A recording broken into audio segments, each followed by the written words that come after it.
This sports segment sponsored by A&D Automotive Group, located in Dothan and Enterprise.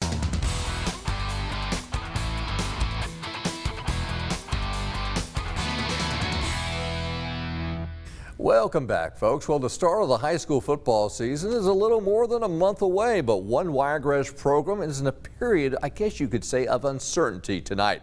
Last month, Daleville head coach Rob Armstrong resigned his position, stating personal reasons. Now, the vacancy has created a last-minute hire by the Daleville City School Board. Now, despite not having a head coach, practice continues for the Warhawk players.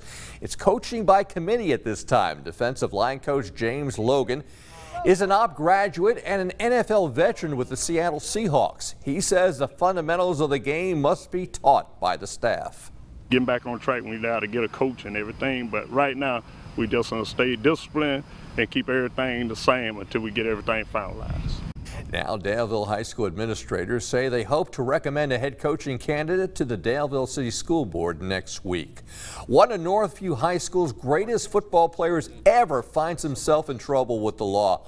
Recently, Marquez White was arrested in Collin County, Texas, and charged with aggravated assault with a deadly weapon. White is on the Dallas Cowboys roster.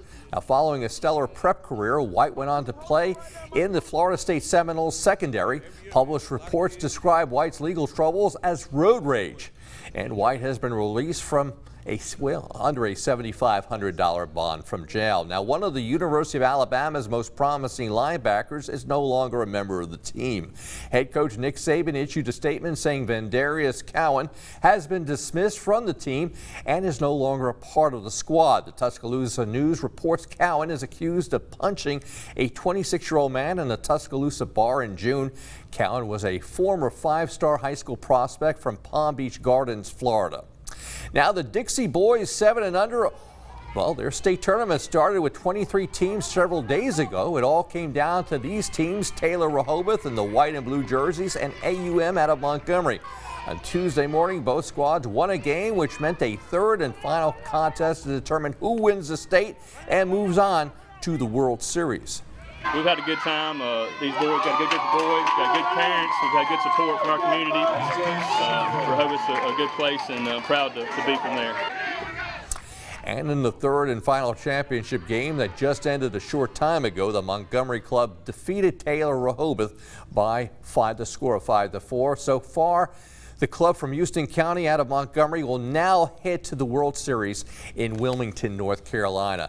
And in the sports news of the plain and just weird, in the 7th inning of the Brewers-Marlins game Monday night, Starlin Castro there of the Marlins hits a game-tying homer over the center field. After a light collision between a Marine and a fan, the ball ended up in the hands of the service member. After 5 high fives, a few of the surrounding fans, the Marine dropped the ball into his beer and he finished it off. And I guess you could say cheers.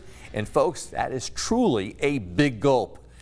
And with that, that's a look at sports. We'll be back in just a moment along with Scott Roberts and your Wednesday forecast.